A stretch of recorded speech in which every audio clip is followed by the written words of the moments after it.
A notification pops up. All righty. So introducing our talk for today, Rethinking Transportation for a Healthy Future. We have Dr. Lolita Sherpinini, who will introduce themselves. Hi, I'm Lolita. I'm a hospitalist at the University of Minnesota. I'm an internal medicine physician and also a member of Health Professionals for a Healthy Climate. So excited for today's chat. And our other speaker for today is Alex Burns.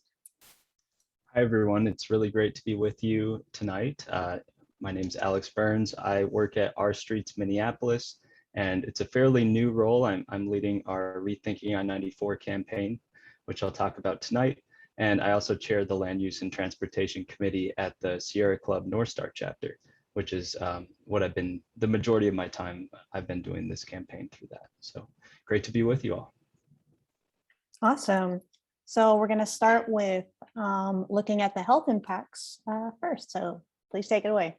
Awesome. I'm going to share my screen here.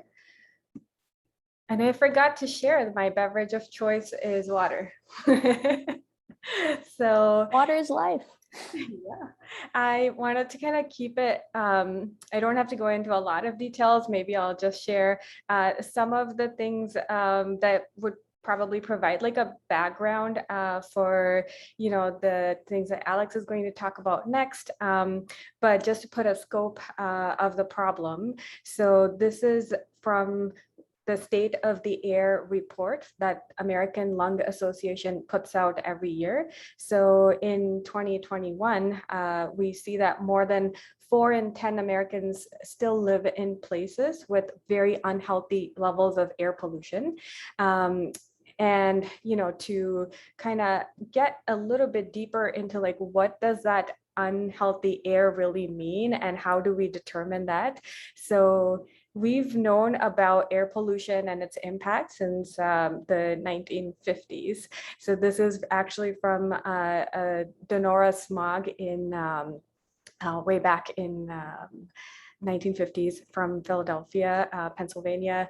That was probably the first time. This was around the time of October, so very like spooky when a lot of people died from very bad air pollution, and this was around the time of Halloween.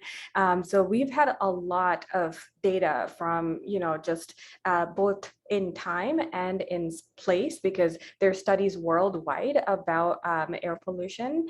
So I wanted to talk a little bit about terminology. So when you, burn fossil fuels, that's where most of our air pollution comes from. So we can categorize some of those air pollutants into criteria air pollutants, greenhouse gases, and hazardous air pollutants.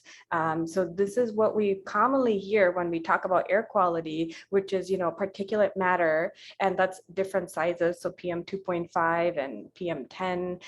We also hear about NOx and also about ozone. So those are the values that we put into checking your air quality index as well. So for example, this summer when we said that we had one of the worst air quality on record, that's the pollutants that we're measuring. And something called National Ambient Air Quality Standards were developed by the EPA. These are for the US, and basically they kind of give a level at which the harm to public health is as minimal as possible. And this also kind of comes into play when you look at the air quality index. And there's also some new studies that are coming out that show that especially in there was a study done in Medicare populations. So someone who's like vulnerable because of their age or because of their comorbidities, like, pre-existing heart and lung conditions. We know that they have they're a lot more sensitive. So even in areas where we have like quote unquote good air quality, that means there's still some pollution there. And this one study from 2018, I believe, was showing that there's still health impacts, and different countries actually, as you can see on the slide, have different guidelines for what they consider like clean air. This is a source. This is a source from WHO looking at the disease burden of this is worldwide. And pretty much every organ in your body is impacted by air pollution. And I'm not going to read through the whole thing. I'm just going to kind of skip through the next couple of slides to show you the breadth of evidence, but also all the organ systems that can be impacted by air pollution. And I will stop sharing my screen and see if, Brenna, maybe you can share the Guardian article. That had a really cool animation, so I wanted to kind of share that.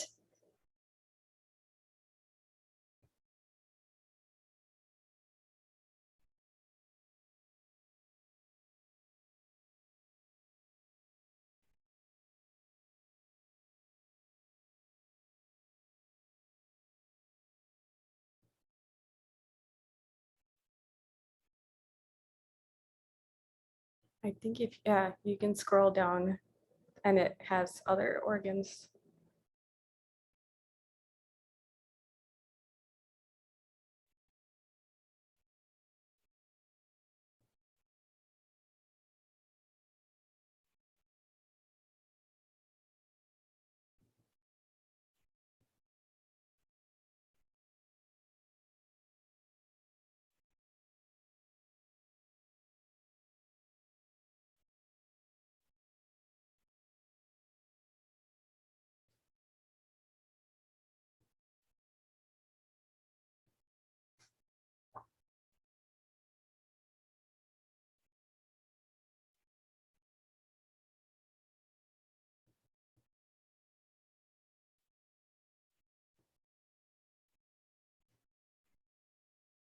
I love that the next section is called Doctors Need to Speak Up, because we should definitely talk about that more.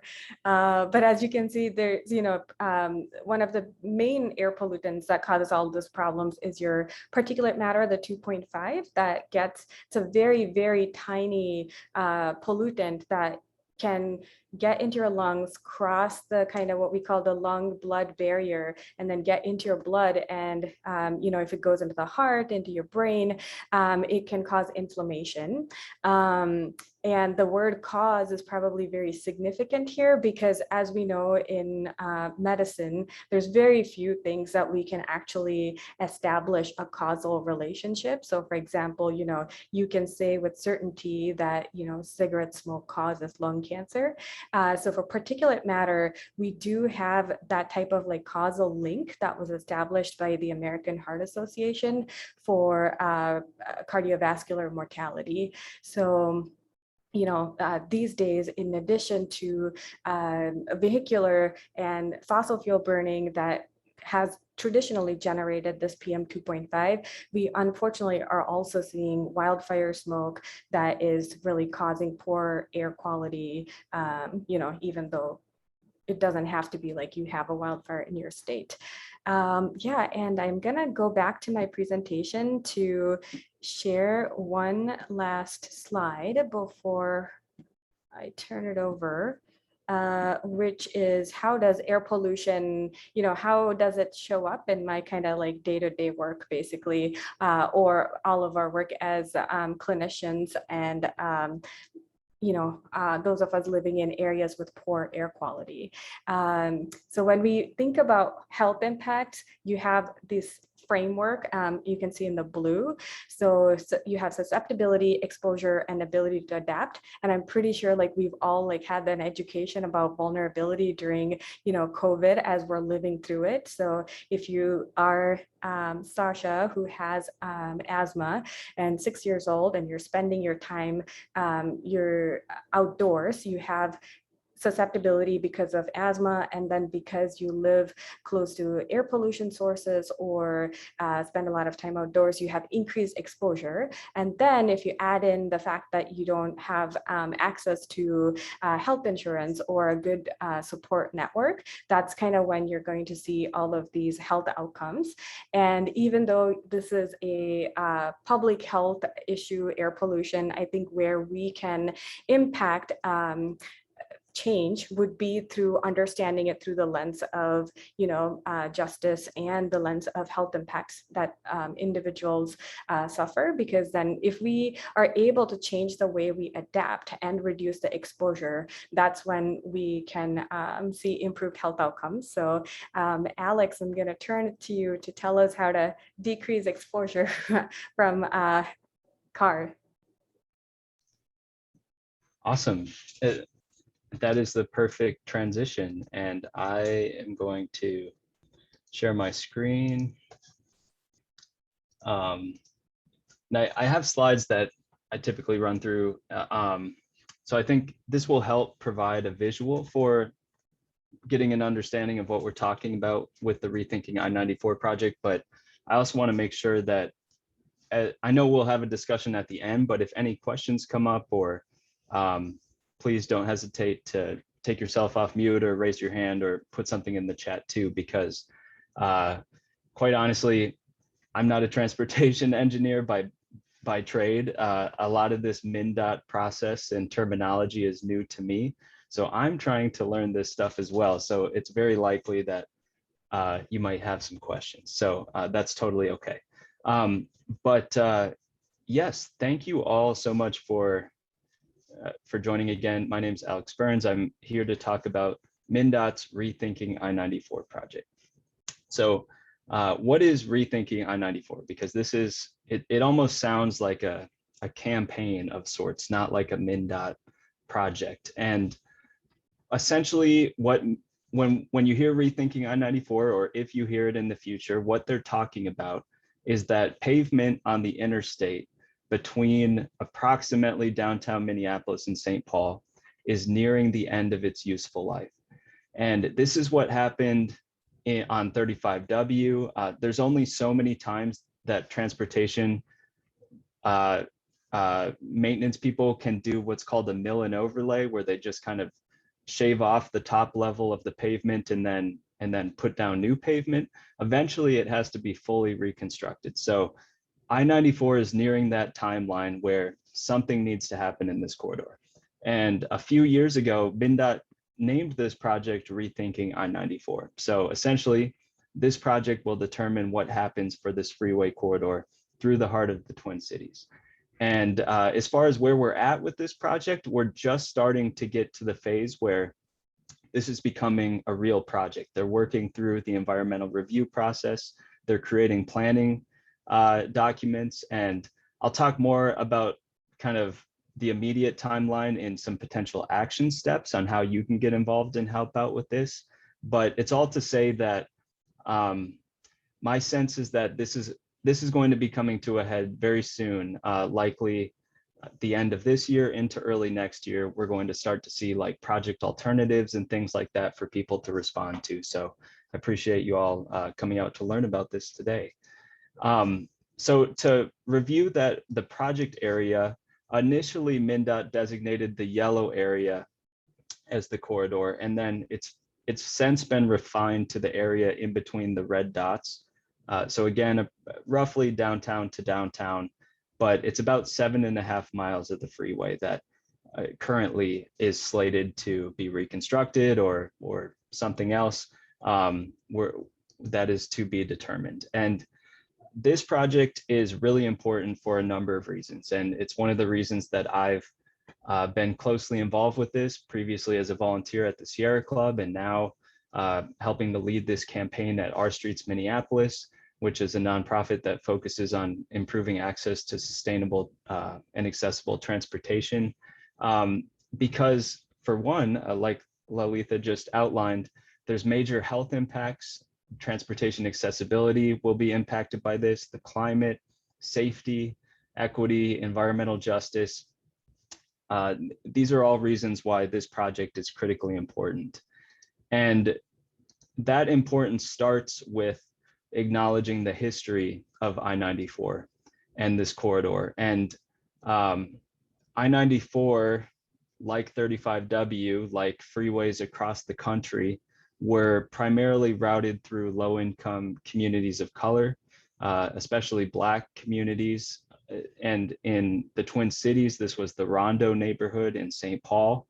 which was home to like 80% of St. Paul's Black community. And it was completely, almost virtually decimated by the construction of I-94. Even when there was viable alternatives to route the freeway elsewhere, it was really used to remove people and to destroy generational wealth in these Black communities. And that's the history in terms of the United States interstate system being built through cities across the country.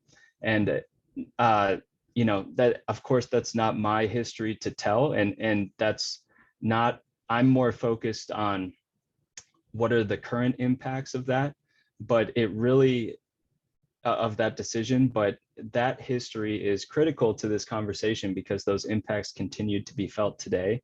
And there's groups like Reconnect Rondo and others that are grappling with this history and trying to create a path for reparations and for healing this harm. But it's really important to be grounded in that history because I-94 is inherently racist, and those impacts continue to be felt today. And some of those impacts include things like public health, like was mentioned. This is a map of transportation air pollution in Hennepin County. And you can see that where these air pollutants are concentrated is along highways. They're like ribbons of poison almost through the communities that they run. And we know who is disproportionately impacted by this. Same thing in St. Paul. This is from a 2008 Central Corridor study that was used for the light rail planning, but it's relevant to I-94 because it runs immediately adjacent to that. And again, the darker areas on the screen follow the freeway, and the closer you live to the freeway, the more you're likely to experience those effects that were mentioned before. Second is transportation access. The way people get around varies a lot by where you live and how much money you make. And kind of the insidious thing about freeways is that they impact the people that are most impacted by them, use them the least. And like people that make under $30,000 a year that live in areas of concentrated poverty, which form a significant portion of the Rethinking I-94 corridor, they only drive as their primary mode of transportation a little over 40%. And that's like less than half of people that make over $75,000 a year. A lot of the suburban commuters. I grew up in Woodbury, people that use I-94 to Zoom to sports games or their downtown jobs, or they're not experiencing the impacts of this, but they are primarily the users of it. And so this project is an opportunity to rethink transportation access in terms of who it primarily benefits. Lastly, I think this one's fairly self-explanatory, but community connectivity. Even ever since the freeway was constructed, it's formed this physical and mental barrier that it's not pleasant to cross on foot or in a wheelchair or biking or driving for that matter. It really divides neighborhoods. And so this project could be an opportunity to address that. And I think maybe not most importantly, but certainly as a main focus of the work that you all do in this group is climate. And it goes without saying that in Minnesota, we're not on track to meeting our climate goals. And transportation is Minnesota's largest greenhouse gas emission sector. And we made some reductions up until about 2016. But ever since then, it's really leveled off. And actually, emissions from transportation have increased since.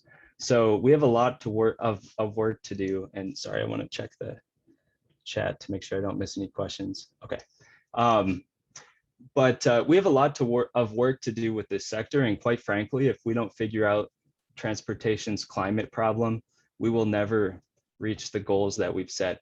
And I should mention that the goals that we're behind on, I think most people agree 80% by 2050 is not nearly enough. So if we really had those goals representative of the need, we would be even further behind. So dire action is needed. And I think the biggest thing that I tell people when I'm talking about this, about all these issues of certainly of air pollution and of climate, is that electric vehicles are critically important. And a person that I believe I work with at the Sierra Club, Joshua Hodek, is going to talk about Clean Cars Minnesota. That was a huge priority of ours, and it's very important, but it is not a silver bullet.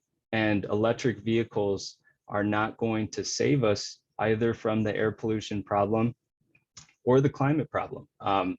And the reality is that the production of electric cars still generates greenhouse gas emissions.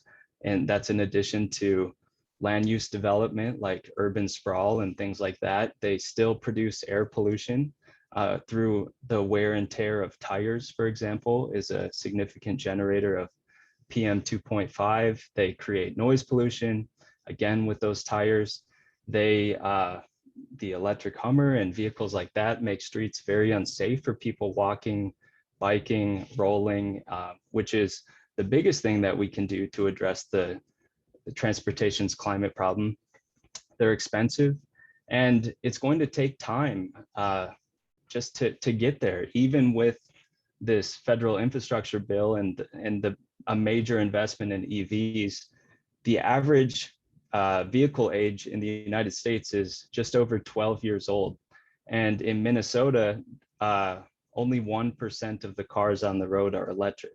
So even with mass adoption of electric vehicles, if we made it illegal to purchase one from today going forward, we would need to find other ways to reduce driving in general. So other cities have recognized this, and cities like St. Paul, Minneapolis, even the Minnesota Department of Transportation have made recommendations to reduce driving, which is commonly measured by a metric called vehicle miles traveled, or VMT. And again, the need is fairly staggering, even with, and I should say that these goals are assuming mass adoption of electric vehicles, but we need to be reducing driving per capita every year by about 2%. And that would be in contrast to increasing VMT, which has been the status quo. So this project, to bring it back to Rethinking I-94, we will never be able to achieve a low carbon society where it's very easy for, especially in our core cities, for people to walk and bike and do so in a healthy way, free of air pollution and of hazards like that, if we don't address the impact of urban freeways like I-94. So in a lot of ways, we have an opportunity now with this project to rethink I-94. It hasn't always been there. It's only about a little over 50 years old. We had a region without I-94, or, you know, it's possible to dramatically rethink this thing. And I think the data shows that there's an urgent need to do that. So what that looks like is to be determined. And it's really important that that's done in collaboration with community. And but I think just recognizing the wide-reaching impacts of the freeway right now are really important for informing that conversation. So that's what, again, that's what we have, the opportunity we have is building a vision for this corridor for the next 50 years and beyond, because that's what this project is going to do. And that's what we've been doing. We've been part of the work. We've been trying to bring together stakeholders, including health professionals for a healthy climate and others. This list is growing to build a vision for this project.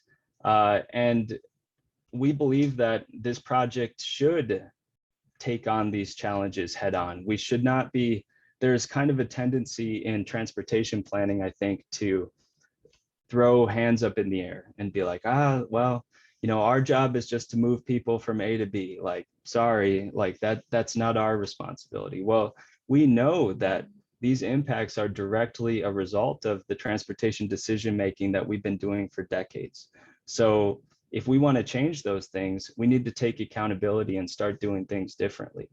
And this project is an opportunity to do things like advance equity, reduce air and noise pollution, reconnect neighborhoods, reduce carbon emissions, prevent displacement. All these things are possible with this project. And great question, Philip. I will definitely provide some action steps, but I really appreciate that. I will get to that in just a moment, but I appreciate that question.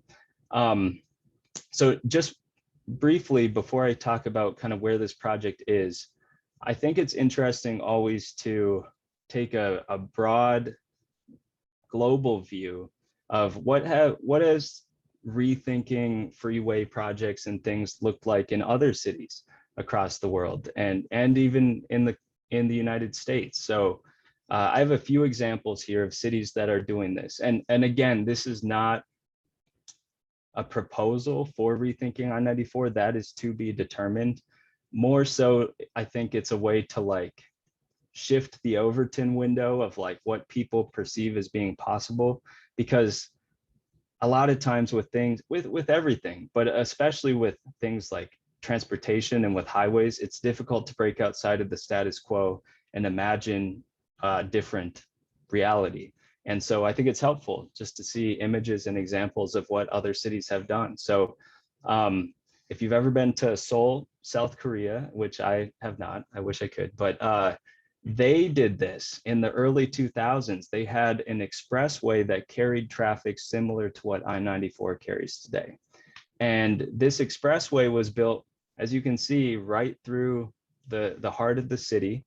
And it actually filled in a historic creek that ran through this area. And so there was a mayor that was elected on the platform of tearing this thing out. And it was kind of a radical idea, but he accompanied it with a vision to shift transportation habits in Seoul and to invest in bus rapid transit and improve walking and biking infrastructure. And it was made reality. They restored a linear park through this corridor and restored the stream. It's now one of the more popular places to visit. The urban heat index decreased throughout this entire corridor, and also, believe it or not, traffic congestion decreased, which is a little counterintuitive, but I'll talk about that in just a moment. Other cities that have done this, San Francisco did this with the Embarcadero freeway that was damaged by an earthquake in the 90s. They decided it was too expensive to rebuild it, so they took it out and replaced it with a multimodal boulevard. Syracuse, New York just got funding from the federal government and the New York Department of Transportation to do this with I-81, which runs through the heart of their city. Again, they're looking more of kind of that boulevard concept.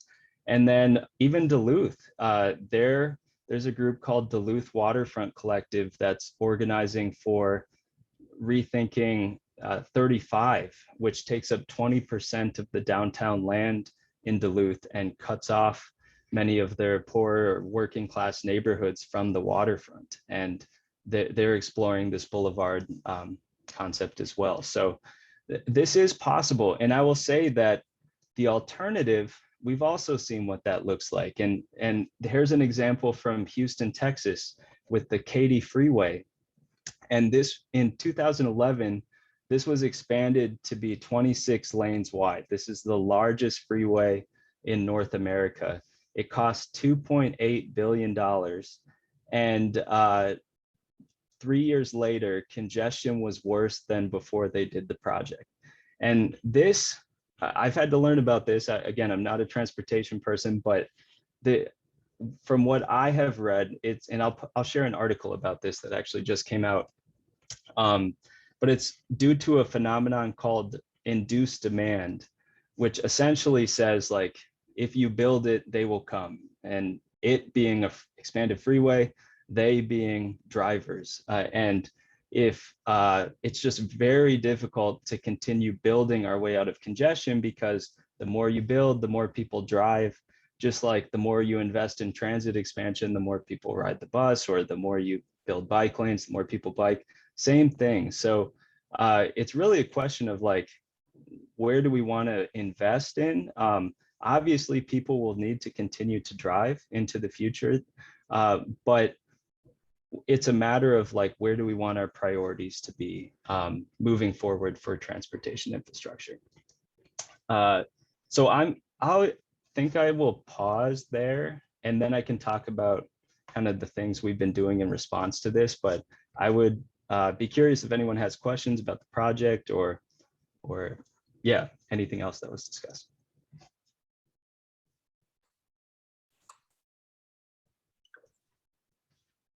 So I have a question. This is Kathleen. So the Green Line light rail train isn't that old. And I was wondering if there's a way to have an express train on that existing line, or would we have to put bus rapid transit on the existing?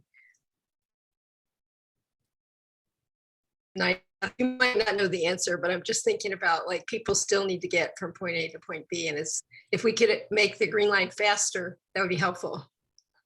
Yeah, so you kind of cut out for me for a second, Kathleen, but your question was like, is there an opportunity to create some type of an express transit service as part of this project? Yes. So I think, again, like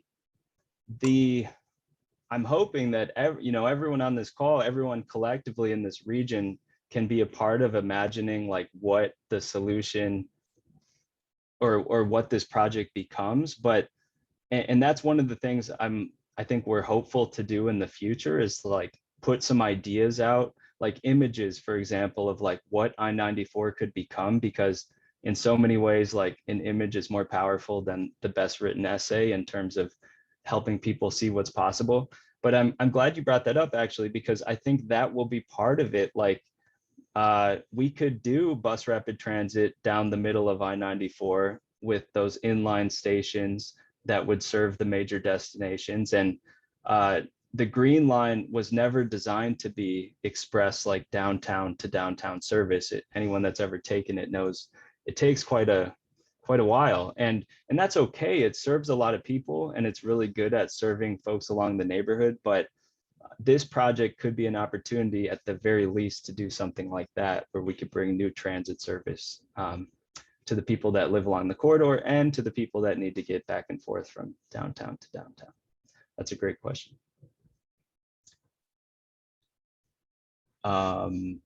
Matt, great question. So going off this, are there any particular popular alternatives in Minneapolis currently that have gained steam? That's a great question. And I would say no, just because I think public awareness about this project is still relatively low, which is remarkable because Mndot's been doing this for like 6 years. And that's part of the reason that our streets took on this campaign, is to raise awareness and kind of build that vision. Because so often, like, I mean, I could rattle off 10 cities right now that are fighting freeway expansion. And it's a lot of times it's in reaction to what a Department of Transportation proposes, not like, here's what we want, and then working together to make that happen. So that's a great question. I think that's part of the task of what I'm going to be trying to work on. And we're hopeful to continue to like build an infrastructure that we can create that vision together. But in general, for me, I think a concept of like creating a multimodal corridor that has transit access, that has like a bike highway that runs along the corridor, that improves access to green space and things like that, are totally doable. It could be funded federally, and we'll see what the final vision looks like, but it's certainly possible.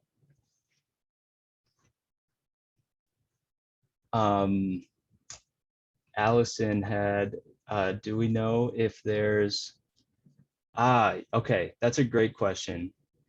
So like impact of COVID and commuting habits on vehicle miles traveled. From my understanding, and anyone else that's seen this, feel free to jump in. But my understanding is like right when the pandemic happened and people shifted their commuting habits, and we were kind of all in that mindset of like, I can't go anywhere, which rightfully so, you know, but like we were all kind of like, didn't really know what's going on. No one really went anywhere. Definitely VMT dropped off a cliff, and so did emissions, right? Globally, we did see a decrease in carbon emissions, but as that changed, even though like downtown Minneapolis, I think they're at like 35% of the employees that they would typically have. VMT, if you look at the Met Council data on that, it's just about to where it was earlier. And that's kind of confusing because certainly trips are different, but I think there's people working at home that are like running errands during the day and things like that, or just like our travel behavior has changed a little bit. So I would say overall VMT is unfortunately pretty similar to what it was, but it is important because so often agencies like Mndot will use commuting needs to drive the need for highway expansion and for reconstructing these things. And I don't think there's any question that commuting habits have permanently changed, and we'll see what magnitude that looks like. But that's been part of our argument, is like, you need to stop forecasting just this ever increasing, more driving. Like Mndot was forecasting a 10% increase in driving. That's like double the anticipated growth in population for the region. That doesn't make any sense. So like, we need to be making it go in the other direction. And because of changes in commuting habits, increase in remote work, none of us had to drive to this meeting. You know, there are opportunities to think about things differently. Now we got a few more in the chat, so I'll help you out a bit, navigate that. And I just wanted to highlight that Lolita posted a link about the COVID-19 impacts on Minnesota travel. So we have a question from Dave, who asked, who is the best mayoral candidate in terms of multimodal changes to transportation? That's a great question. Am I allowed to, is this like a 501c3 or 501c4, or can I answer that? I think you're allowed to express your thoughts on that. Okay. It won't be an official position of health professionals for a healthy climate, but you can definitely share what you think. Okay. I think all the mayor, I'm assuming this is Minneapolis, because that race is a little bit more competitive. I think all the mayoral candidates are solid on transportation and things like that, but I think it would be a little bit more difficult to do something transformative with the person that's currently in office. I mean, I think like Kate Knuth in general has a very, like, she's a climate scientist. She understands these things. I think I was just talking with her about this, and highway transformations and things are a little new to her, but I think she would have the appetite to do something big and do what we needed to do. I've never really talked to Sheila about this, but I would think she might have an interest in doing that as well, given her stances on other things and breaking outside of the status quo. So it's an important election for sure. And all of the city council members have a variety of opinions on literally from like, car is king, we must never, you know, we should not be thinking about changing our transportation, to like, let's make it easier for folks to get around in other ways. So that was kind of sidestepping the question, but I'll just say, like, this election will dictate our ability to go big on this project, or like it just will, depending on who's within the city council and the mayor's office. So it's definitely an important one for this issue, and obviously a lot of others in the city. All right, so our next question we have from Barb is, don't we need a carbon tax or a gas tax to make any progress on these issues? That's a really good question. And I would say absolutely we need to tax carbon. The question is just how do we tax carbon? And I know there's like legitimate debate in terms of a gas tax for two reasons. One, right now in Minnesota, the gas tax is constitutionally dedicated to roads and bridges. So if all that money that we're raising for the most part is paying for highway expansions and repairing them and things like that. But oftentimes, unless we get our priorities right from the Department of Transportation standpoint, we don't really have the ability to spend gas tax on things other than, you know, building a new highway in Becker or things like that. Like, so that would need to be revisited. And there's some debate on like, what would it take to open up those funds for other purposes, at least in Minnesota. But I think certainly the price that you're paying at the pump is not, you know, is not the truly representative of the social cost of driving. And I think the other concern, which is legitimate, is that a gas tax is regressive in terms of people that have make less money are more impacted by it.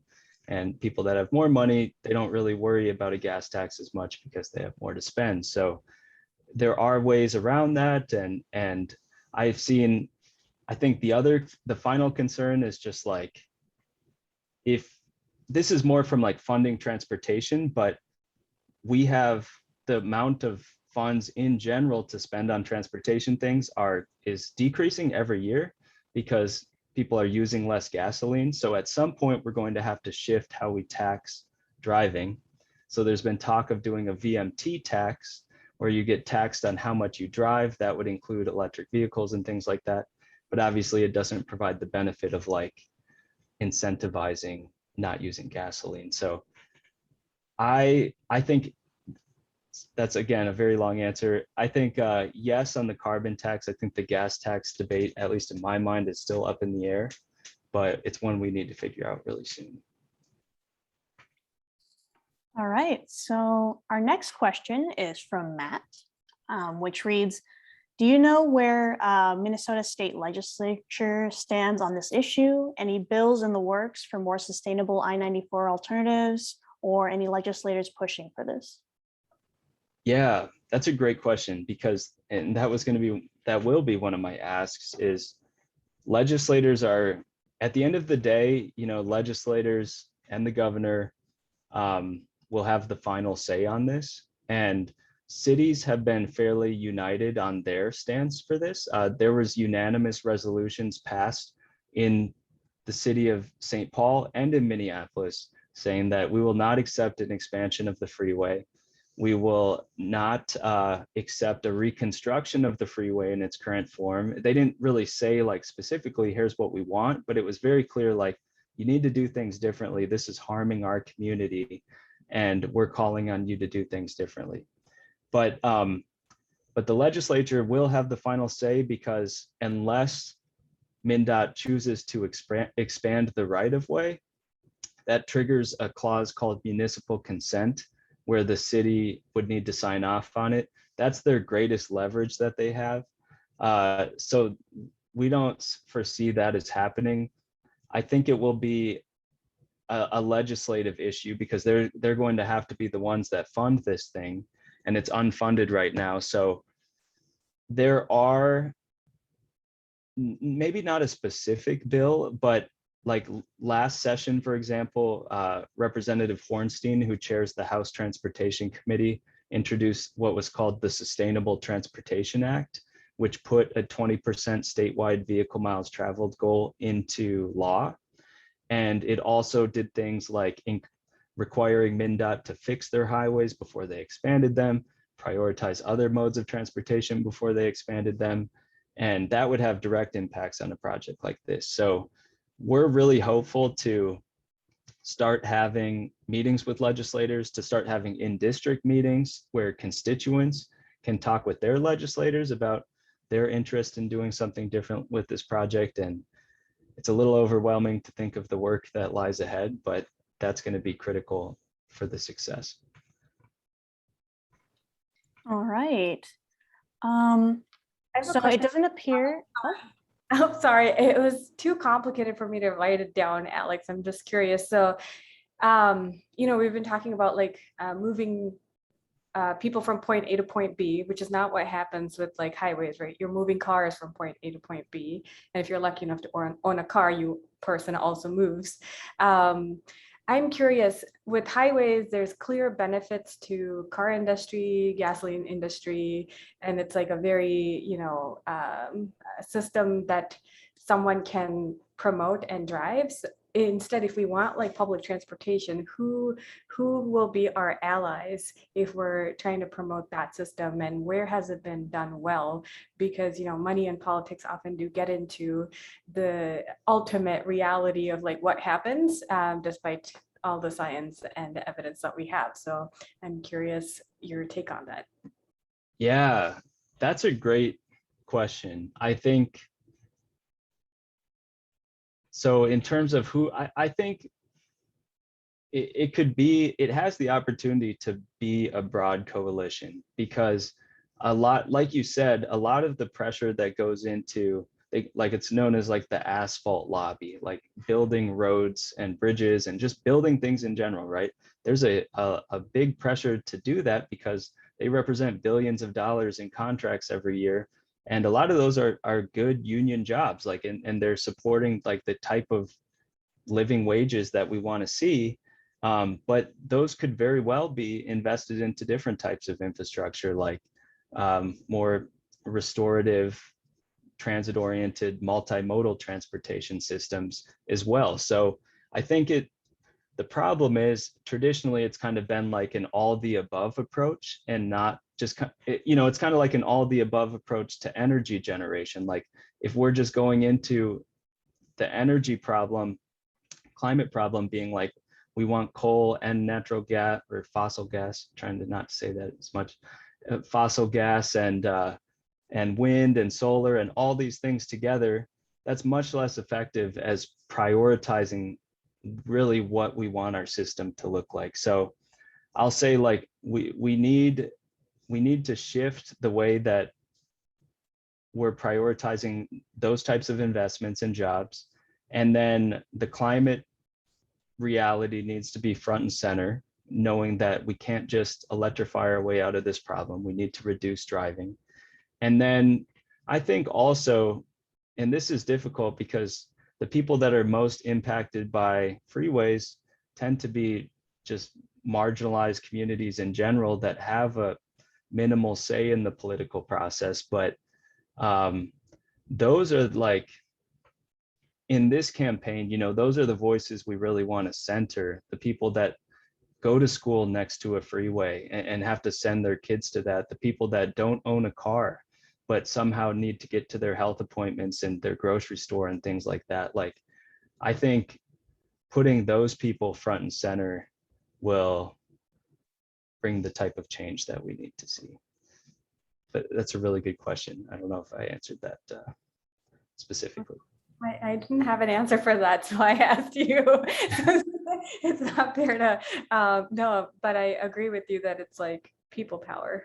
So yes. Oh, and I think like also like centering air quality impacts as well is really important. Like I said, I've heard you testify, Lolita, at the legislature, and it's really interesting seeing the look on people's faces, because I think, and I don't know why, I had this understanding as well, but I think we operate kind of under this assumption that we're post air quality impacts, like that was a problem that was solved with the Clean Air Act.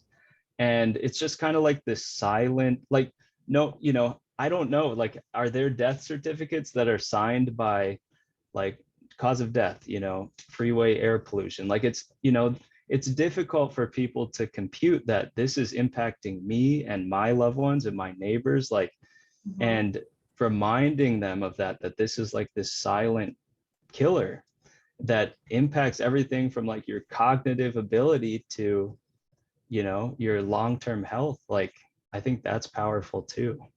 a little Yeah. less positive, but important. Mike has his hand up.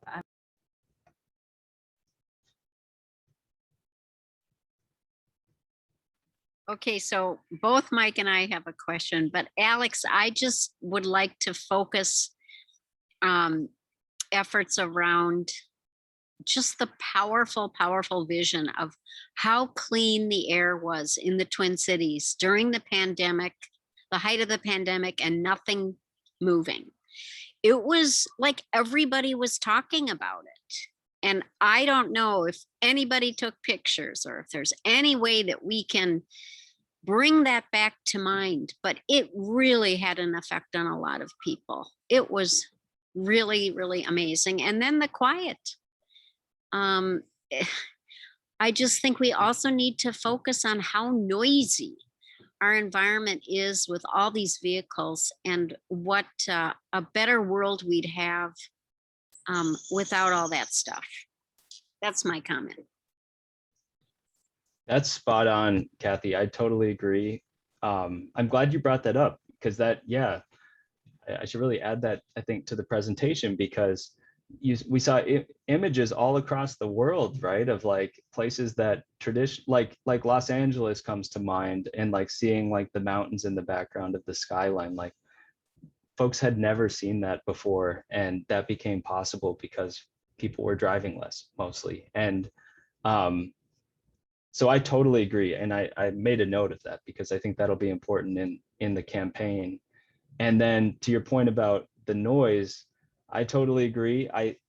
Obviously electric vehicles will decrease like the revving of mufflers and of engines and things like that. But in terms of highways and cars and vehicles moving at fast speeds, it's mostly the tires that are generating the noise. So I live fairly close to 35W here in Whittier in Minneapolis, and I think it's good to remind people that like cities aren't noisy necessarily, it's cars that are noisy. And I think like when they recognize that, that can also spark new conversation.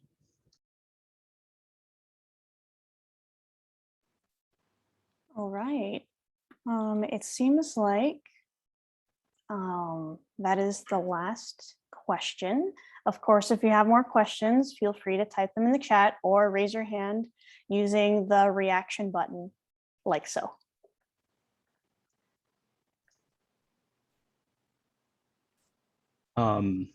If it's, Oh, it's Kathleen.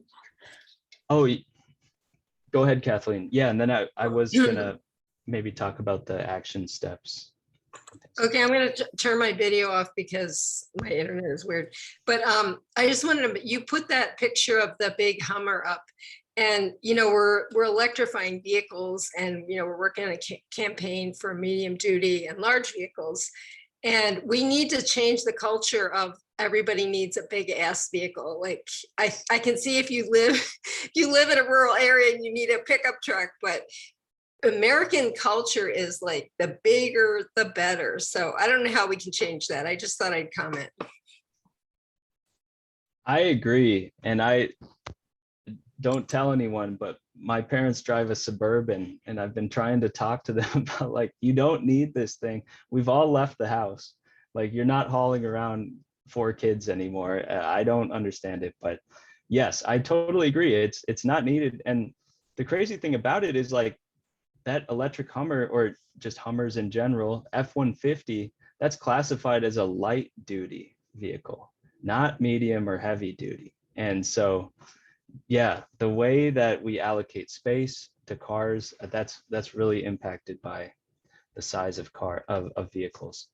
Okay, I'm going to share my screen one more time because there are, I can talk about like where we are in this project process, and then some opportunities for you all to get involved and then to help out. So right now, where the project stands is it's working through the EIS process, and this process that's required by the National Environmental Protection Act, or NEPA, which is a very flawed law that reviews the environmental impacts of federally funded projects. So Mndot is creating these documents that are called the purpose and need documents.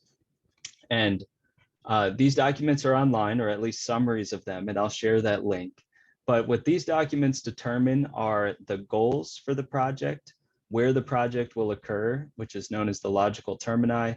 What does the project seek to accomplish? And that's in the purpose and need statement.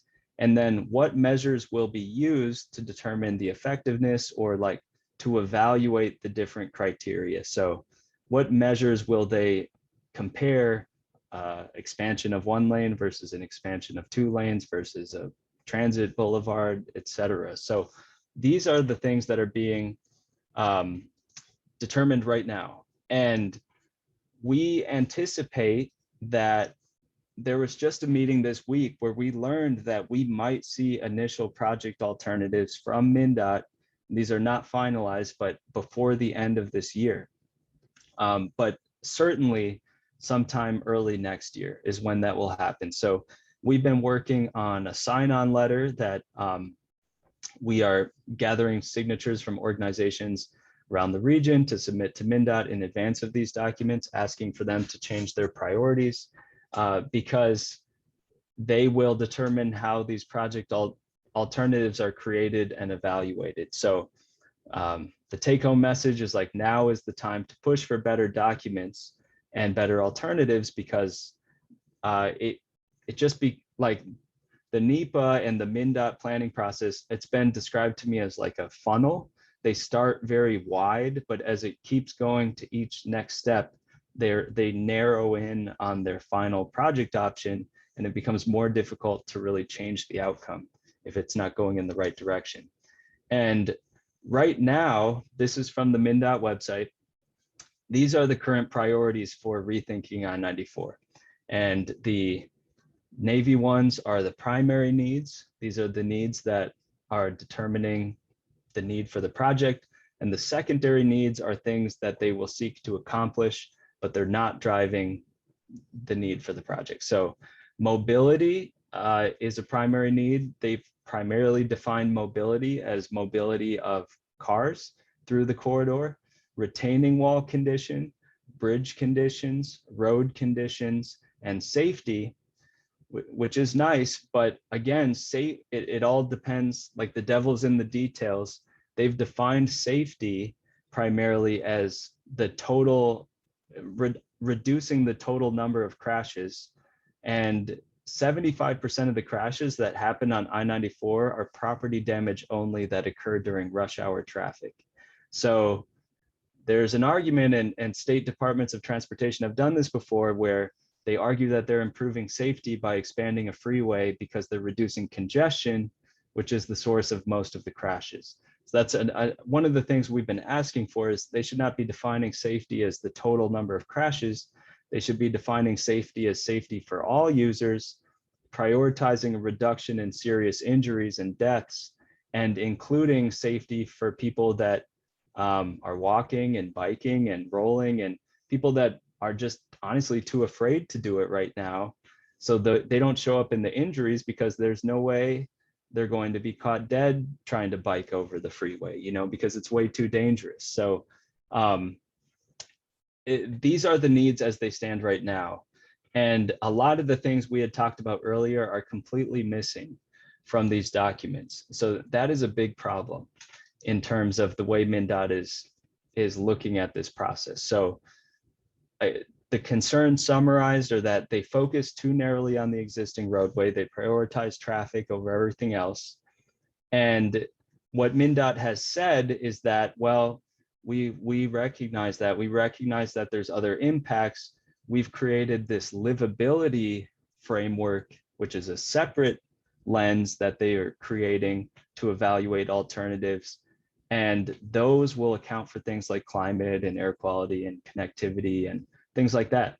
But from everything I've been told, and others, like we've been working with people at the Environmental Law and Policy Center, which are a bunch of environmental lawyers that deal with projects like this. If it's not included in the purpose and need documents, Mndot is not accountable to it. and it will not drive the direction of the project. So what we have right now is not Rethinking I-94, and I think they regret naming it that, but we're pushing to change that. So some ways that people can, good question, reducing congestion is identified as a need. That they call it mobility, but essentially it's how fast can you get a car from one side of the freeway to the other, which is like a measure of congestion. That's a good question. So 3 ways that you all can take action, and there'll be more as well. So I have my, like, our website, which I'll post in the chat. There's an ability for you to click a button and enter in your contact information, and that will keep you updated as this project advances, because this is going to be a long fight. My email is also here, alex@rstreetsmpls.org. But one thing that's happening right now is Mndot has this virtual open house where you can comment on the draft documents. And I had planned talking points that you all could use to use this feedback form today, because that's what it was set up for. But unfortunately, as of yesterday, Mndot's public engagement server crashed. So the feedback form is unusable for all their projects, which is a big problem in so many ways. But I checked and it's still not up and running. But one thing you can do is you can email your comments to this person, which I will share in the chat as well, and probably in a follow-up email as well. You know, and feel free to talk about your personal experience with I-94 or just general things about climate and air quality. But, you know, I think the biggest message would be that this should be a true rethinking of the corridor, and we need to be prioritizing purpose and need documents that do, you know, X, Y, and Z. And so that's one way that you can take action today. Another thing would be to call and email your legislators, and this touches on what we were talking about earlier, but ultimately this is a political decision, and whether or not Mndot likes it or not, they're going to have to do what the elected officials tell them to do. And so I think just building general awareness that this is an important issue, and that this is something that we're watching, this Rethinking I-94 project with legislators and with the governor, is going to be really important. And that's going to be ongoing, but it never hurts, because they do track who contacts them about these things. And they're going to be, in just like 3 short months, they'll be back at the Capitol talking about issues like Rethinking I-94, and the project will probably be a lot further along when that happens. And finally, most immediately, if you'd like to testify, there is a policy advisory committee meeting on Wednesday, October 6th from 1 to 3 p.m. And I know those hours are, I don't know why they host it during the middle of the day, but they are difficult. But this is the Mndot Policy Advisory Committee for Rethinking I-94. It's made up of all the decision makers. So all the elected officials along the corridor, the Met Council, the counties, including the governors, the cities, and then the transportation staff as well. So Mndot, the Federal Highways Administration, and the Public Works departments for both cities. So everyone that needs to be hearing about the need to do something differently attends these meetings, or at least is on the invite list. And they have public comment at the end of the meeting, and I'll share the link to register for that. And even if you can't register, they're on the Zoom registration form, or even if you can't testify, on the form, they ask a few questions that are just kind of general questions about your priorities for the project. And you can click no that you don't want to testify, but they do accept written comments that will be included in the meeting summary. So I know there's probably, I tried to be as specific as possible on those actions, but I will follow up with all the details about those things, and then would really encourage you to reach out and to go to our website and to sign up for further action, because yeah, we hope to just continue building on this moving forward. And I am looking at the chat. Sorry, I'm going to stop sharing my screen, and I'll try to get some of these links in the chat.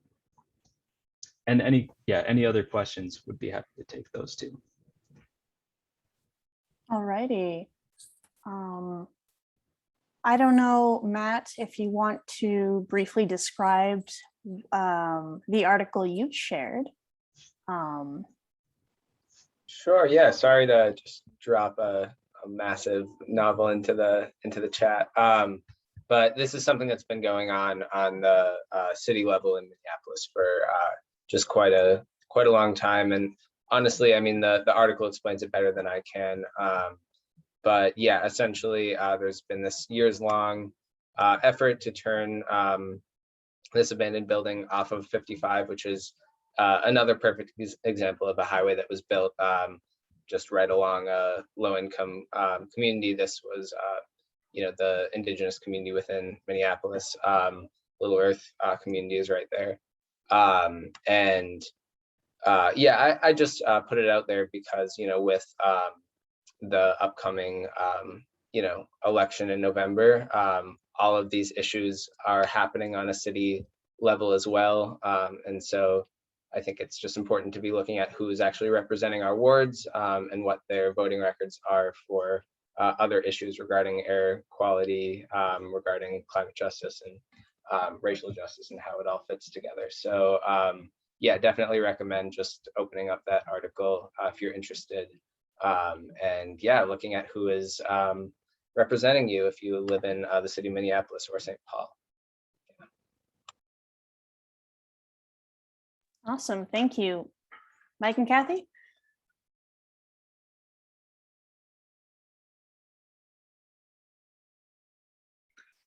All righty. I know we're running short on time, but I have a sarcastic comment and then a question for Lolita.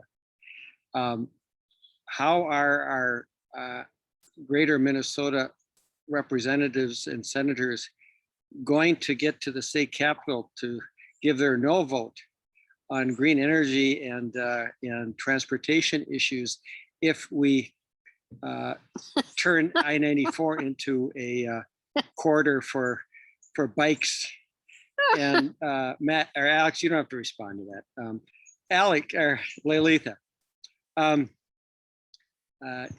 do you know, when you were talking about wildfires, is there a breakdown of the components of the wildfire emissions locally versus long distance? Say a wildfire burning in California impacts us in Minnesota versus how it impacts folks in California. What is there a difference between those particulates?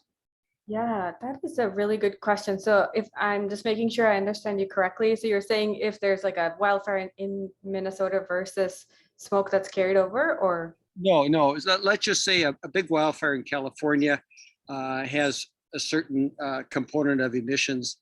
Are those emissions the same as they travel east to Minnesota? Yeah, I know from just reading through newspaper articles. I haven't looked at the actual studies, but there is like a distance after which the smoke impact kind of gets the composition of the pollutants basically changes as it travels, because particulates can travel a long way, but not necessarily all the pollutants. So there's definitely people that are closest to where the origin of the wildfire is, they're impacted. I don't know the exact, numbers and travel distances for each pollutant.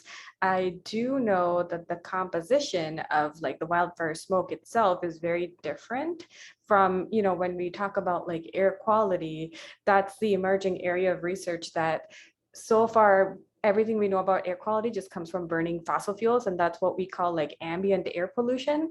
But the composition of wildfires is just different because a lot of it has like black carbon. There's also some concern that the wildfire smoke is more toxic than your regular air pollution. So that's an area of emerging research, and of course, we unfortunately now have more and more data to study. So I think that in the next maybe 2 years or so, we'll be in a better place to answer some of those questions.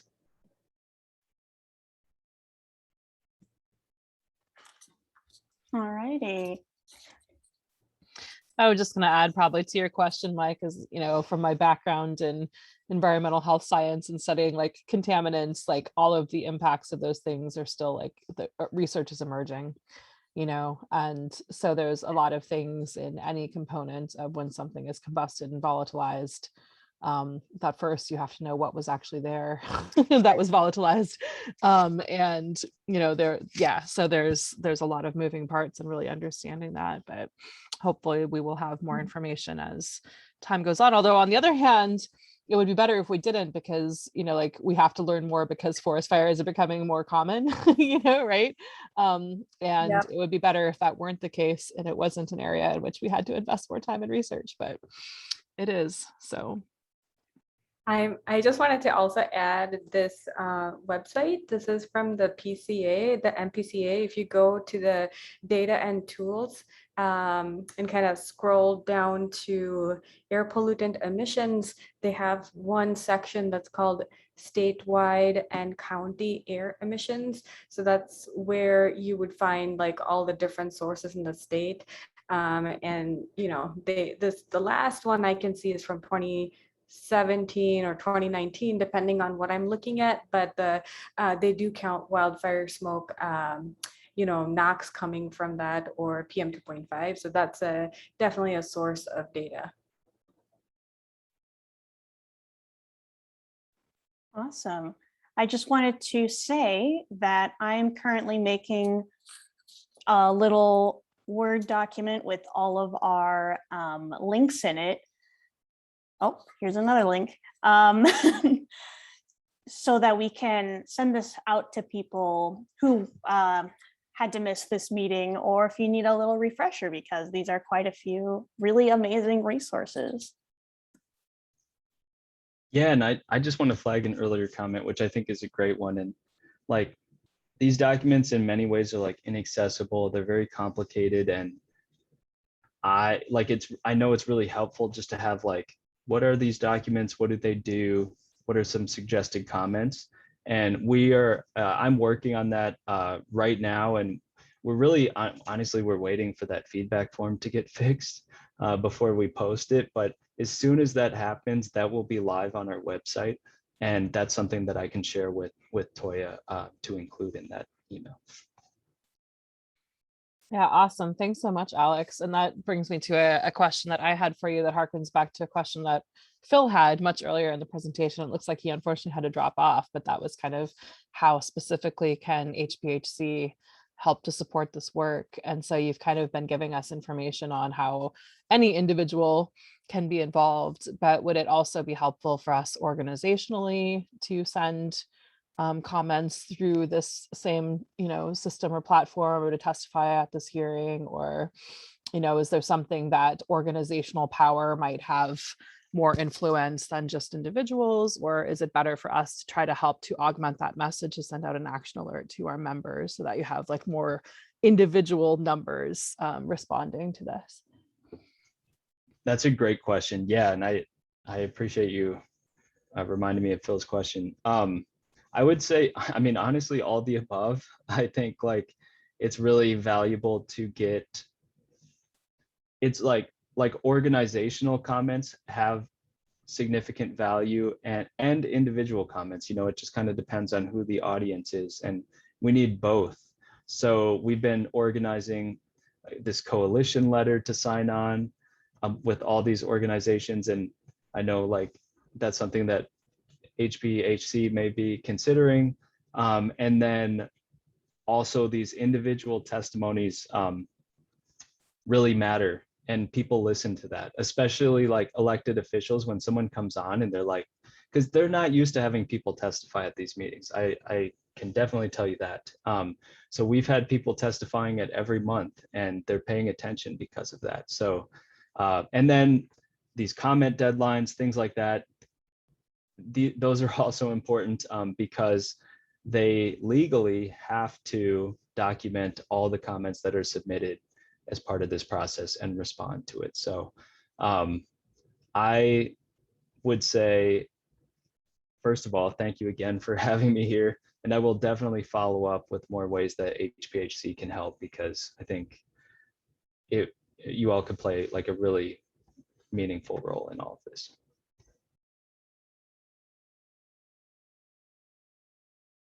Awesome.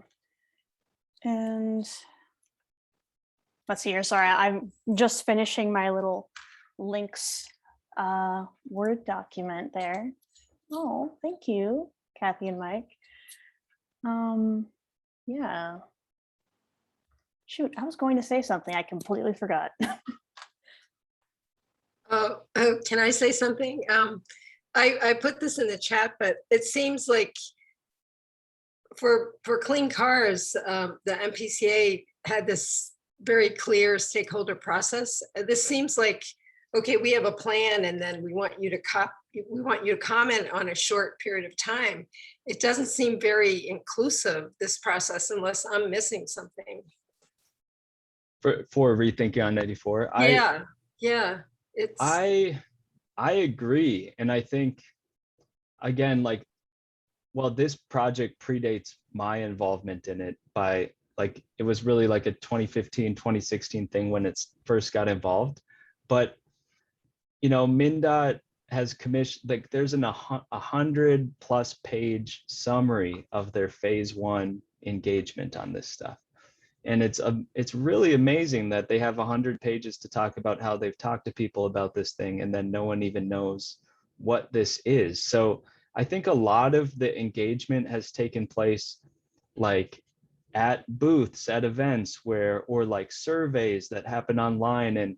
But the really important thing is, like, what questions are you asking people? You know, like, if you're asking people, do you want to be stuck in traffic congestion or not? Like, of course people are going to say no, or like, but if you're really giving people something to respond to that's more tangible to them, that facilitates a different type of engagement. So I can't say that Mndot has not done any public engagement about this, because that is definitely not true.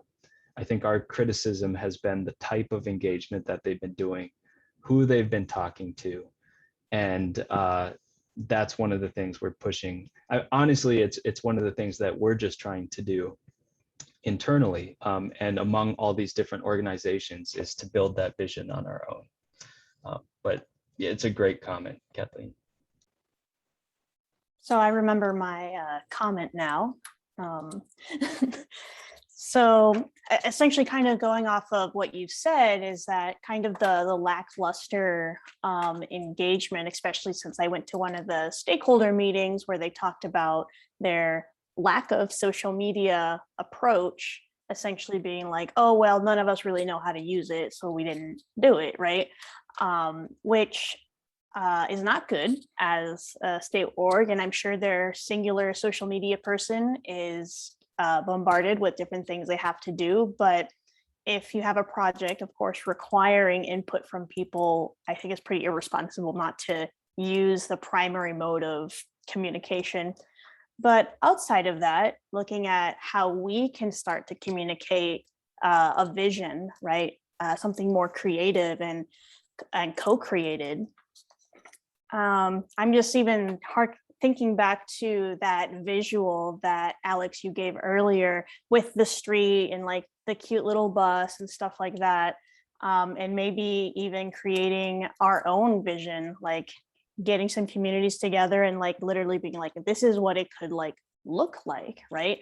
This is how our future could be like in 5 years.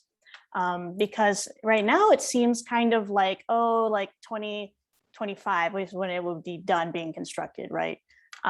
Seems like kind of far away, but it really isn't. And so I think that would be really great to do, and maybe even using like a human-centered design approach for this type of imagining. So that was my comment. I totally agree, Toya. And yeah, we have plans to do just that.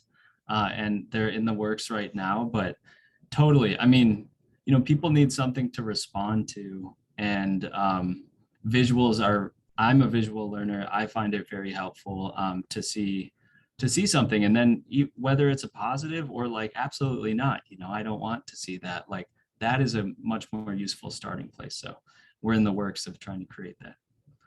Matt, you had a question? Yeah, just to kind of go off of this, you know, this kind of idea of like community engagement around like reimagining what, you know, the built environment can look like, and infrastructure in their neighborhoods can look like. Reminds me a lot of this push around, it was called the Upper Harbor Terminal development, yeah, going on in North Minneapolis. And I know there was like a lot of engagement with kind of like youth arts organizations and things like that, just like getting like the youth who lived around there involved in that. And there aren't any like specific groups or organizations that I know of off the top of my head that I like can name right now, but that might be just a good place to go and look at like what sorts of grassroots organizations like are doing this type of work like in the cities here. So just wanted to throw that out there. Totally. Yeah, I really appreciate that comment. And that's a really good example. I think at least one of the organizations that was involved with that is Juxtaposition Arts on the north side. So we definitely have, you know, plans to hopefully engage them and to lean into that local expertise and experience. And I'm glad you brought up like the Roof Depot project too, because that's one of the things the Sierra Club hadn't been involved with through their Healthy Communities program. And Charles, their organizer, talks a lot about the power of a visual for that initiative. Like they created a drawing of what an urban farm could look like. And that's when people started to get excited about it. And they started to see like what it could look like and that it became more real. And I think that's a model that we'll hope to follow with our project. Awesome. So I'm going to wrap up, have this be the official ending of our climate convo. And so we're going to be pausing, or I guess, well, stopping recording. And folks are free to